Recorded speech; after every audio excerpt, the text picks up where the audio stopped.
Dernier SmackDown avant le Super Showdown et également sans doute la dernière review de SmackDown sur la chaîne W Live France.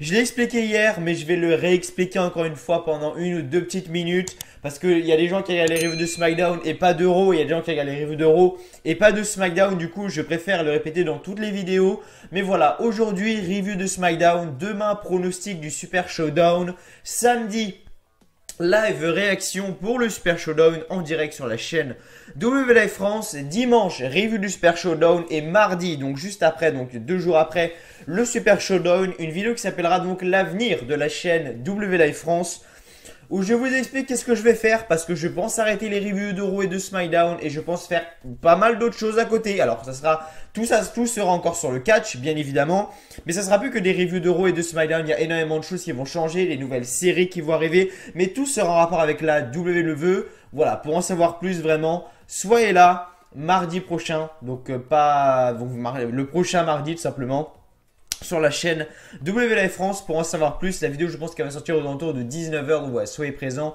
mardi prochain aux alentours de 19 h. Je tiens également vite fait, avant également de faire la review de SmackDown après, je vous promets, je rentre tout de suite dans le show. Je tiens à rappeler que je vends cette place pour le live event à Aix-en-Provence, une place en ringside. Voilà, une place en ringside, voilà, donc ce n'est pas du fake ou quoi, hein, pour ceux qui se demandent encore une fois.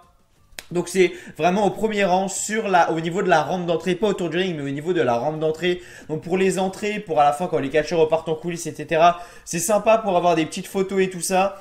Mais ce qui est bien surtout c'est que voilà, j'ai décidé d'acheter la place parce qu'au début je croyais que j'y allais. Mais en fait j'ai eu un truc de prévu au dernier moment. Du coup je vous vends la place maintenant. Je peux vous la vendre pour 20 € de moins que vous pourrez trouver sur internet. C'est-à-dire que là actuellement sur internet, excusez-moi, les places en ringside sont 95 €. Et moi, je peux vous les vendre à 20 € moins cher. Vous êtes mes abonnés, vous êtes ma communauté. Voilà, je vous fais un petit cadeau. Je peux vous vendre ça. Alors, c'est 95 € sur internet, mais je peux vous le vendre à 70-75 €. Si vous le souhaitez, voilà, vraiment, si vous souhaitez avoir une place pour Aix-en-Provence en ringside, donc vraiment au tout premier rang, contactez-moi sur Twitter ou Snapchat, enfin Twitter, Snapchat, je sais pas, enfin l'un des deux, comme vous le voulez. Et puis voilà, sinon si vous n'avez ni l'un ni l'autre, en commentaire YouTube, dites-le moi, je lis tous les commentaires. Bref, voilà, c'était une petite aparté sur ça. Alors pourquoi également je parle d'Aix-en-Provence? Parce que voilà quoi, voilà, je vous ai montré la petite feuille, je vous en parlerai plus tard dans une autre vidéo, mais voilà, bref, aujourd'hui on est là pour parler de SmackDown. On n'est pas parlé de tout ça, on n'est pas là pour parler de l'event Aix-en-Provence, de l'event à Paris, on n'est pas là pour parler de tout ça. On est bien évidemment là pour parler de SmackDown et du Super Showdown qui se déroulera donc samedi. La hype est présente pour le Super Showdown quand même, mais je vais pas vous mentir, malheureusement du côté d'Euro elle n'est pas présente du tout. Mais ce que je me dis en fait c'est, je pense que j'ai autant de hype parce qu'en fait le show c'est à 11 h du matin en France et je vais pour une fois pouvoir le regarder en direct. Et ça franchement c'est kiffant. Mais voilà, après sinon le SmackDown de ce soir, pas mal du tout avant le Super Showdown vraiment. Ils n'ont pas fait comme Raw, SmackDown et Raw, c'est vraiment très différent. Comme j'ai dit hier lors de Raw, c'était vraiment Super Showdown, Super Showdown, Super Showdown. Et SmackDown vraiment c'était pas ça. Raw utilisait vraiment le Super Showdown au maximum. SmackDown un peu moins quand même. Je vais juste prendre l'exemple des matchs. Par exemple, le premier match qu'on a eu, R-Truth et Carmella contre Anderson Almas et Zelina Vega. Ça c'est pour le Mix Match Challenge. Donc pas du tout en rapport avec le Super Showdown. Ensuite du coup comme match on a eu Shelton Benjamin contre Daniel Bryan. Bon ça c'est un peu pour le Super Showdown parce qu'après le Miz est arrivé. Bref ça c'est une autre histoire. Ouais bon après c'est vrai que quand je regarde on n'a pas eu beaucoup de matchs. On n'a eu que 3 matchs lors de ce SmackDown, mais il y a eu beaucoup de promos quand même. Mais voilà, en soi le SmackDown quand même a été bon. Moi j'ai plutôt bien aimé. N'hésitez pas également vous à me dire dans les commentaires si vous avez aimé le show. Et puis voilà, je vais vous donner un petit peu les points positifs, les points négatifs également que j'ai trouvé lors de ce show. 4 points positifs et 1 point négatif. Et encore le point négatif c'est moi qui chipote un peu, mais bon voilà, je vais quand même vous l'expliquer. Alors premier point positif, c'est la vidéo de Aiden English. Et j'ai vraiment envie de voir la suite parce que apparemment il y aura une suite. Ça c'était vraiment la partie 1 de la vidéo. Mais malheureusement, vu que c'est la dernière review de SmackDown, je pourrais pas vous en parler. Et ça me fait chier quand même, tu vois. J'aurais bien aimé vous donner mon avis, mais à travers de petites vidéos ou quoi, je vais vous dire voilà. Bon par contre, on fait une petite pause maintenant. Je vous parle un petit peu, ou même peut-être faire une vidéo carrément spéciale sur la vidéo de Aiden English concernant Lana.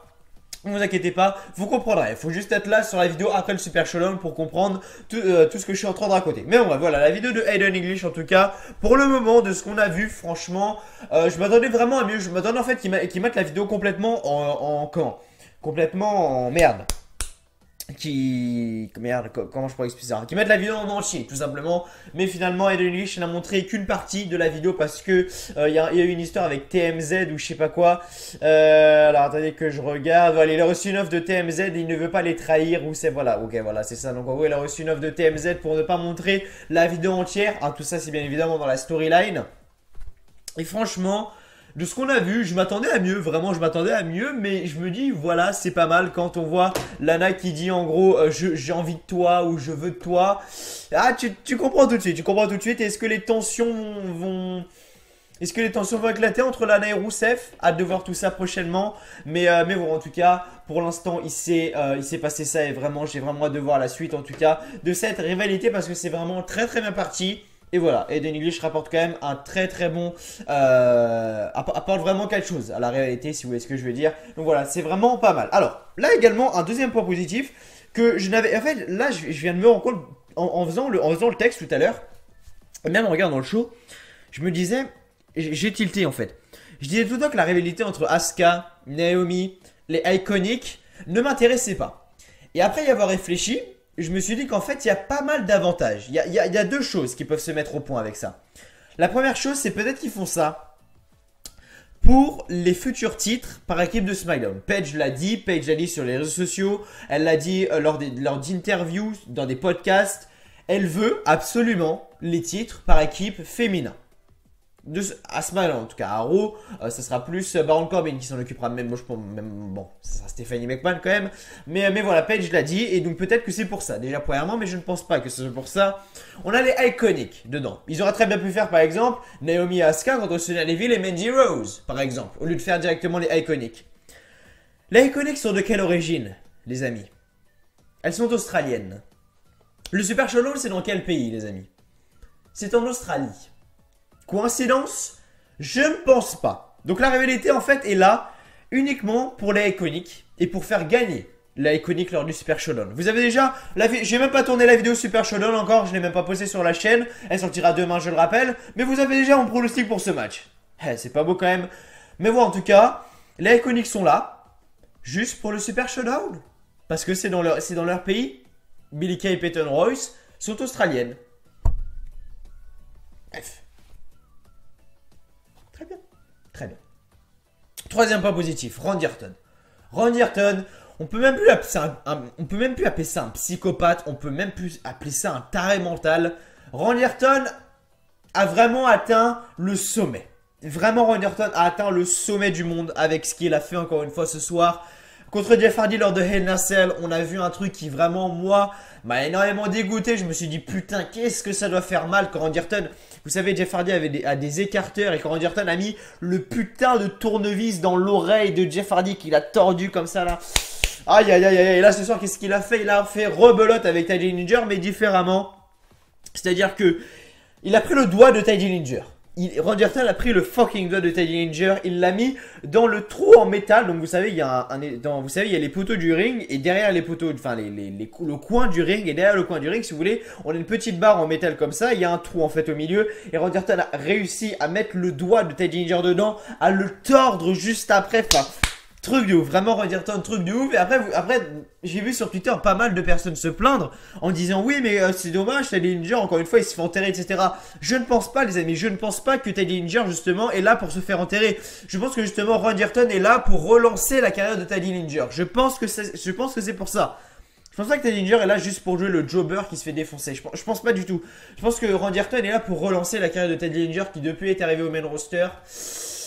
Pas fameux. Pas fameux du tout, mais voilà, en tout cas Randy Orton a détruit Teddy Dillinger et c'est vraiment un segment assez sympa. Ensuite voilà, le retour du Code of Silence de Carmella ce soir, prise de soumission que j'adore, vraiment je la trouve vraiment très très stylée cette prise de soumission. Carmella l'a fait ce soir sur Zelina Vega, ça l'a même fait remporter le match. D'habitude les fins de match de Carmella c'est quoi? C'est des super kicks en général, de la triche généralement également. Mais voilà, là elle a fait son Call of Silence et depuis que Carmella est avec R-Truth, putain je commence à vraiment l'apprécier. Je commence à vraiment apprécier Carmella depuis qu'elle est avec R-Truth. Alors voilà, ça c'est vraiment un truc que je n'aurais jamais dit genre 2-3 mois avant, genre vers Backlash, Money in the Bank ou quoi. Ça jamais j'aurais pu le dire, mais depuis qu'elle est avec R-Truth, vraiment j'apprécie Carmella de plus en plus. Et c'est sympa, vraiment sympa, et j'adore cette prise de soumission, le Code of Silence. Je trouve ça vraiment hyper stylé quand elle met son pied comme ça là. Bref, j'ai pas réussi à le faire, j'ai pas assez d'agilité, je suis pas superstar de la WWE moi encore. Mais voilà, en tout cas vraiment très très stylé comme soumission. Et puis voilà, le Code of Silence est bien évidemment de retour. Et après, point négatif, est-ce qu'on parle du titre des États-Unis, les amis? Est-ce qu'on parle et ça c'est un truc que je vois pas. Ok, sur les réseaux sociaux ça gueule, Roman Reigns, Charlotte, voilà. Mais est-ce qu'on en parle honnêtement du titre des États-Unis qui depuis Extreme Rules est inexistant? Extreme Rules c'était en juillet, août, septembre. 3 mois. 3 mois que le titre des États-Unis est autour de la taille de Shinsuke Nakamura. Je suis sûr que la moitié d'entre vous, et même moi à un moment ça m'est arrivé, je ne savais plus, j'étais plus sûr du tout. Alors que je regarde la WWE tout le temps, hein, mais je suis sûr que la moitié des personnes qui sont ici, qui me regardent, ne savent même pas qui est le champion des États-Unis actuellement. Et c'est triste à dire. Parce que logiquement, un champion, c'est quand même censé te marquer. Tu vois ce que je veux dire? Là, non. Shinsuke Nakamura, c'est pas du tout ça. Vraiment, son règne. Oh mon Dieu. Quelle horreur. Vraiment, quelle horreur. Il défend pas son titre. Il est jamais là. Changer de main. Vraiment, changer de main. Changer, je sais pas. Mettez Ted Gillinger, mettez Randy Orton, mettez Rusev, mettez Aiden English, même mettez Andrade Cien Almas. Mais retirez ça de Shinsuke Nakamura. Après, c'est peut-être pas de sa faute non plus à Nakamura. Mais quand même. Un règne aussi ennuyeux et aussi transparent depuis le début de l'année 2018. Franchement, c'est rarement arrivé. Vraiment, c'est rarement arrivé. Mais bon, en tout cas, le titre des États-Unis est complètement mort et complètement transparent, si je peux dire ça comme ça. Bref, sinon après, voilà, j'ai vraiment rien à dire sur le show de SmackDown. Vraiment pas mauvais le show, pour être honnête avec vous. Et puis voilà, bon, on va commencer tout de suite la review du show. Avant de commencer, n'oubliez pas de lâcher un petit like, un petit pouce bleu pour la dernière review de SmackDown de la chaîne. S'il vous plaît les amis, voilà, ça fait toujours plaisir de vous abonner également à la chaîne W Live France. Bientôt les 9000 abonnés, il y a bientôt les 9K, bientôt les 9000 abonnés. Je pense, hein, et c'est possible, on peut atteindre les 9000 abonnés lors du live réaction samedi. On peut atteindre les 9000 abonnés lors du live réaction samedi. Ça serait pas beau ça vraiment. Mais bon, en tout cas, merci à vous d'être là sur cette review de SmackDown. Encore une fois, mettez un petit commentaire pour me dire ce que vous avez pensé du show. Si vous êtes hype pour le Super Showdown également. Et puis voilà, me dire également ce que vous avez pensé de la vidéo, etc. Et puis voilà également, voilà, n'oubliez pas, hein, si vous êtes intéressé pour cette place à Aix-en-Provence que je vends 20 € moins cher que sur internet, n'hésitez pas, voilà, je suis ouvert à tout le monde, bien évidemment. Bref, sans plus tarder, on va rentrer tout de suite dans la review de SmackDown. Donc, le show était en direct de Portland, dans l'Oregon. Les commentateurs, Tom Phillips, Baron Saxton et enfin Corey Graves. Donc, on commence le show. Alors, on commence le show de SmackDown avec Paige qui est donc sur le ring. Et en gros, Paige nous dit... Voilà, j'ai décidé d'être General Manager de SmackDown, mais vraiment, je m'attendais pas à ce que ce soit aussi dur et avoir surtout un cas aussi dur à gérer. Elle parle bien évidemment du cas de Samoa Joe et AJ Styles. Et en gros, elle dit, bon, je me suis concerté avec qui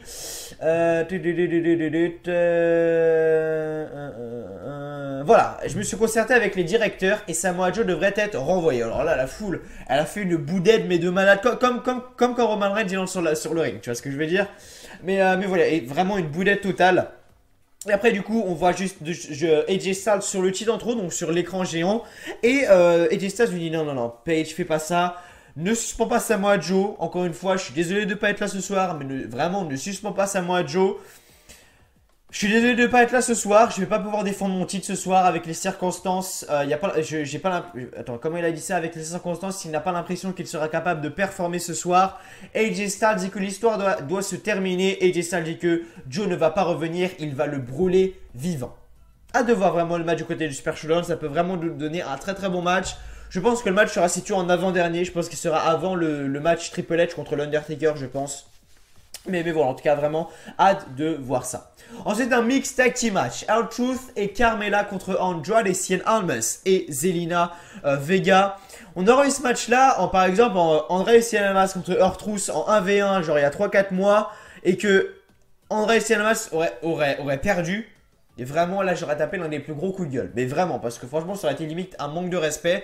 Mais là, depuis qu'Arthrous est revenu, depuis que Carmella est avec lui, franchement, j'adore les deux, vraiment. Zelina Vega, André Cienamas, je les suis depuis qu'ils sont du côté de la NXT, donc j'adhère vraiment à cette équipe. Enfin, cette équipe, je sais pas si on peut vraiment s'appeler une équipe, on va dire que c'est une équipe. Et puis Carmella et Arthrous, vraiment, j'apprécie. Depuis qu'Arthrous est de retour, vraiment, j'apprécie son rôle qu'il a. Bref, Carmella et Arthrous ont gagné le match. Carmella a fait son Code of Silence, comme je l'ai dit précédemment, sur Zelina Vega pour gagner ce match. Et donc, Arthrous et Carmella gagnent le match par soumission. Alors là, vraiment, c'était un segment, bon, ok. Segment avec le New Day, The Bar également. Je pense que ce match-là, le match tag team, est vraiment le match qui m'intéresse le moins lors du Super Showdown. Vraiment, quand je regarde la carte du Super Showdown. Alors, attendez, je vais juste faire comme ça. Je vais juste regarder la carte du Super Showdown et je vais vous dire, alors Becky Lynch, Charlotte Flair, ça m'intéresse, ça m'intéresse pas. Donc comme j'ai dit, New Day contre The Bar, ça m'intéresse pas, ça m'intéresse un peu moins, mais ça m'intéresse quand même. Mais ouais, voilà, quand je regarde la carte du show, on a combien? On a 1, 2, 3, 4, 5, 6, 7, 8, 9, 10. On a 10 matchs qui sont prévus actuellement. Et New Day contre The Bar, c'est pas un match qui me hâte de ouf, vraiment, qui me hype de ouf. Mais voilà, en tout cas, le segment était là ce soir. En gros, voilà, on a les New Day qui sont donc arrivés sur le ring avec des chapeaux de cuisinier. Ils ont commencé à balancer des pancakes, bon comme d'habitude. Et Kofi nous dit qu'il va nous partager la recette avec Mr. Boosieworth. Alors, Boosieworth, ça doit prononcer un truc comme ça. Et donc, Monsieur Boosieworth, en gros, c'est un gars qui avait un espèce de saladier avec, avec la recette de pancakes, je suppose. Sauf que The Bar sont arrivés, ils ont renversé la table, c'est parti en couille, Cesaro et Sheamus ont pris l'ascendant sur le New Day, et donc du coup il restait justement Mr. Boosieworth. Il restait le mec, et du coup ce qu'ils ont fait The Bar, c'est très très simple, ils ont pris le chapeau du mec, parce que le mec avait un chapeau. Ils ont pris le chapeau du mec, ils ont mis tous les pancakes dedans, ils lui ont mis le chapeau sur la gueule au mec, donc il avait plein de pâtes à pancakes qui dégoulaient, dégueulasse vraiment. Et après du coup ils ont pris le gros saladier, ils l'ont renversé dans le dos de Mr. Boosieworth. Le mec il a rien demandé, il se fait victimiser comme ça. Mais voilà, c'était quand même un segment assez drôle, même si j'en ai pas grand chose à faire du match pour être honnête avec vous.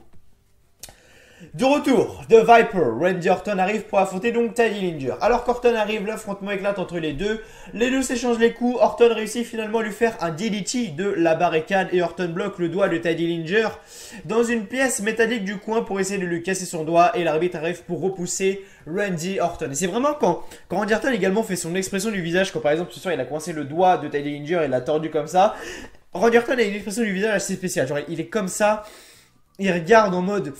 Ah, j'aime te faire mal. Qu'est-ce que j'aime te défoncer. Non. De défoncer le doigt. Hein.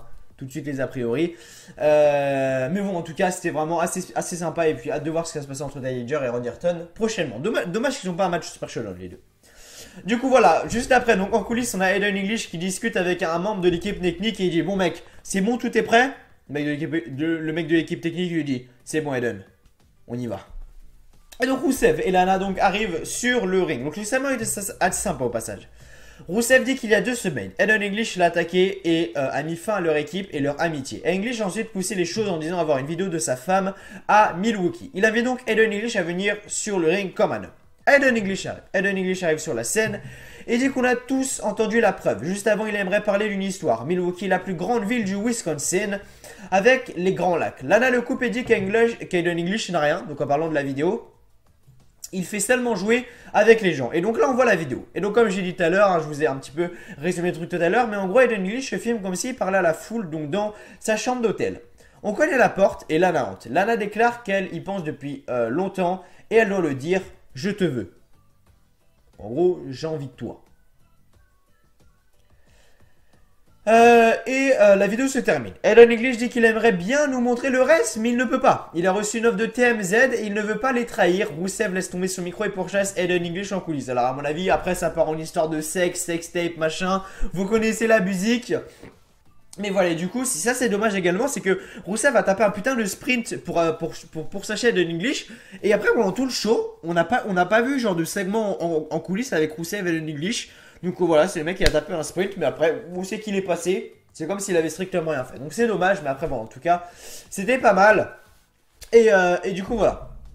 Après, on a eu le match entre Daniel Bryan et Shelton Benjamin. Le Miz était à la table des commentateurs.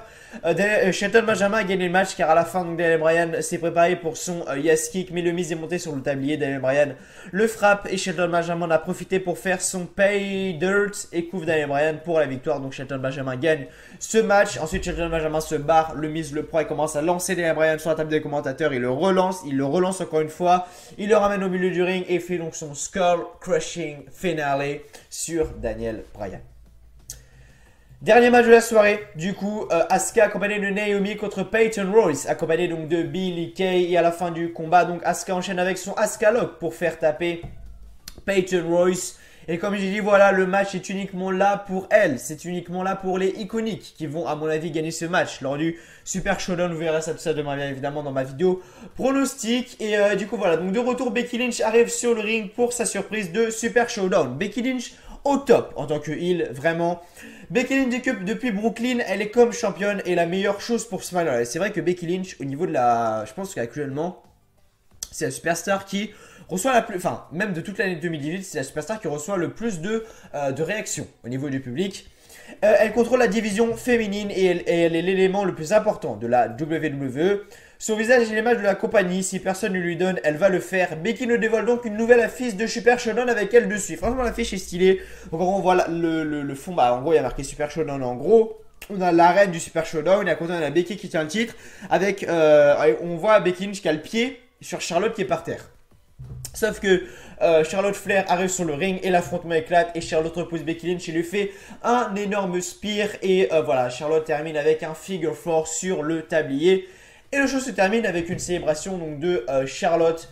J'en parlerai de tout ça. Je donnerai mes pronostics surtout et de pourquoi je vois plus une superstar gagner dans la vidéo pronostic du Super Showdown qui sortira donc demain, jeudi. Les amis, voilà, soyez là, soyez présents pour cette vidéo du Super Showdown. En tout cas, voilà, c'était la review de SmackDown, les amis. J'espère qu'elle vous aura plu. Si c'est le cas, n'oubliez pas de lâcher un petit like, un petit pouce bleu, ça fait toujours extrêmement plaisir. De vous abonner à la chaîne WLife France également. Bientôt les 9000 abonnés, il n'y a que vous qui pouvez m'aider à atteindre cet objectif. Donc c'est très simple pour m'aider à atteindre cet objectif. Si tu n'es toujours pas abonné, abonne-toi à la chaîne et lâche ton plus gros pouce bleu, ton petit like. C'est de récompense, ça fait toujours plaisir. Et du coup voilà, moi je vous dis simplement à demain pour la vidéo pronostic du Super Showdown. Bref, bonne journée, prenez soin de vous. Allez, à demain.